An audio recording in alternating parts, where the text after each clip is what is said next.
Marcus stands in the gleaming kitchen of Lumiere, one of the city's most prestigious restaurants, staring at the plate before him. The foam is perfect, the microgreens precisely placed, the sauce drizzled with artistic precision. Everything looks exactly as it should, yet something feels hollow. He has worked at Lumiere for 3 years, climbing from line cook to sous chef. His colleagues respect him. The head chef trusts him with the most delicate preparations.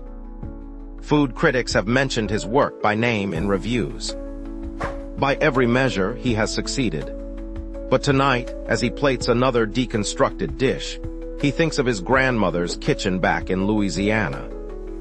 He thinks of cast iron pots and wooden spoons worn smooth by decades of stirring. He thinks of recipes passed down through generations, written in faded handwriting on stained index cards. Last month, his mother called with news. Grandma Rose had fallen and broken her hip. She was recovering, but the family restaurant she had run for 40 years would have to close. No one else in the family could take it over. Marcus's cousins had moved away. His sister was a lawyer with no interest in cooking. His uncle had his own business. "What about you, Marcus?" his mother had asked. "You're the chef in the family." Marcus had explained that he couldn't just leave Lumiere. He had a career here, a reputation. He was on track to become head chef within a few years. Going back to run a small family restaurant in a town of 3,000 people would be throwing it all away. His mother had gone quiet. Then she said softly, "Your grandmother taught you to cook, Marcus. Before any culinary school, before any fancy restaurant, she put you on a stool in her kitchen and taught you to make roux. She taught you to taste with your heart, not just your tongue." The conversation had ended awkwardly. Marcus told himself he had made the right choice. He had trained too hard, sacrificed too much to go backward. Now, 2 weeks later, the head chef calls him into the office. Marcus expects praise for the new menu items he has been developing. Instead, Chef Laurent looks troubled. "Marcus, you're technically brilliant," Laurent begins. "Your knife skills are impeccable. Your understanding of technique is exceptional. But lately, your food has been missing something." Marcus feels his stomach tighten. "What do you mean?" "So," Laurent says simply, "your dishes are perfect, but they don't tell a story. They don't make people feel anything. Food at this level isn't just about technique. It's about emotion, about memory, about connection. Right now, your plates look beautiful, but they're empty." The words hit Marcus like a physical blow. He leaves the office in a daze. That night he cannot sleep. He keeps thinking about what Laurent said, empty, soulless. He thinks about the dishes he creates at Lumiere, deconstructed classics, molecular gastronomy, foam and gels and spherification, all the techniques he learned in culinary school, all the modern methods he has mastered. But when did he last cook something that reminded him why he fell in love with food in the first place? The next morning, Marcus calls his mother. "I need Grandma Rose's recipes," he says. "All of them." 3 days later, a box arrives. Inside are dozens of recipe cards, a leather-bound notebook with his great-grandmother's handwriting, and a letter from Grandma Rose. Her handwriting is shakier now, but still recognizable.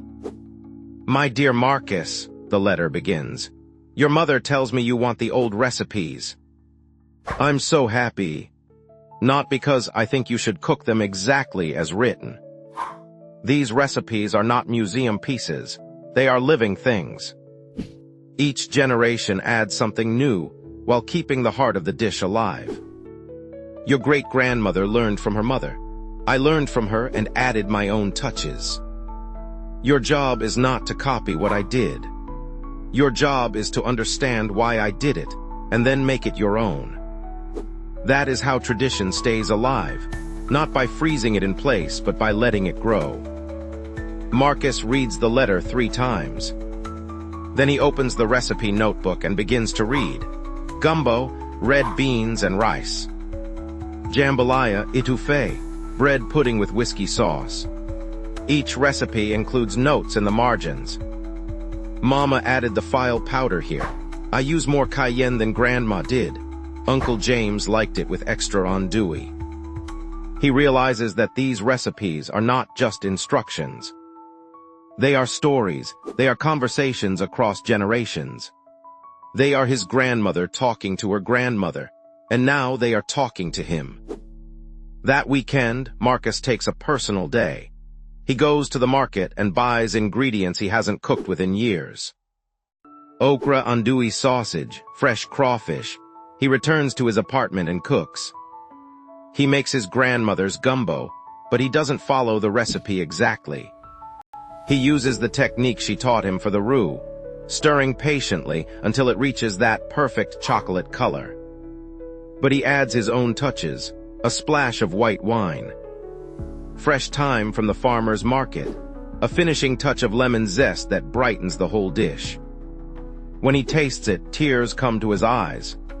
It tastes like his grandmother's kitchen, but it also tastes like him.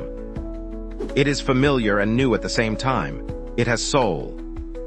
The next day, Marcus asks Chef Laurent for a meeting.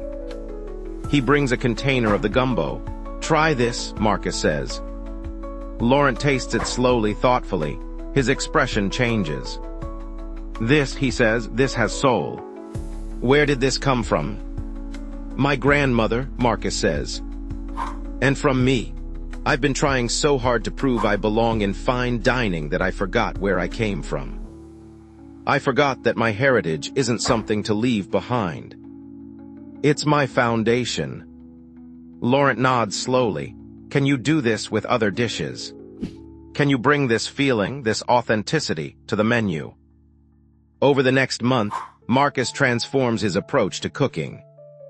He takes the classical French techniques he learned at Lumière and combines them with the soul food traditions his grandmother taught him. He creates a dish of butter-poached lobster with a delicate crawfish bisque, infused with the holy trinity of Creole cooking. He makes a modern interpretation of red beans and rice, using forbidden black rice and house-made sausage. He deconstructs bread, putting into an elegant dessert that still tastes like home.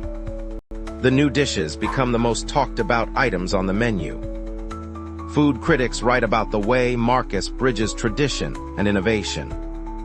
Customers request his dishes specifically, but more importantly, Marcus feels alive in the kitchen again.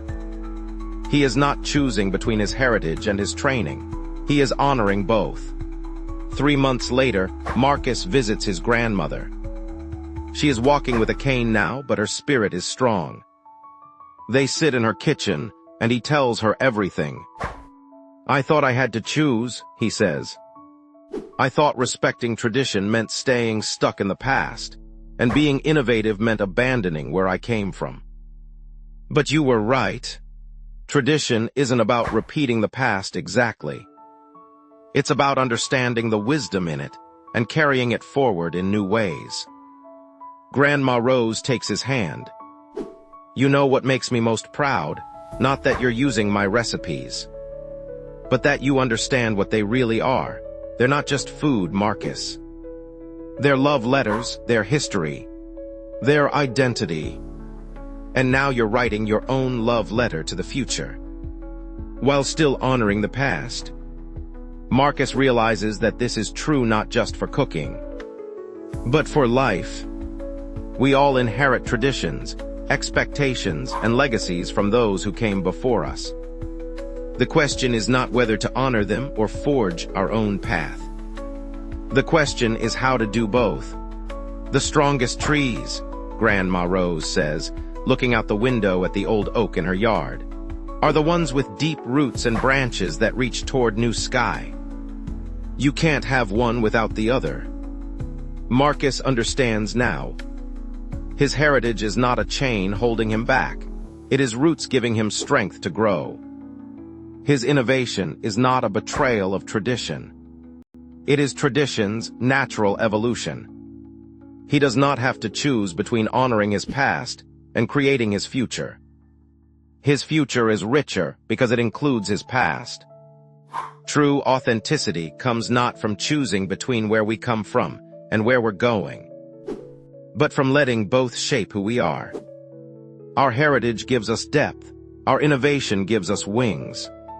Together, they make us whole.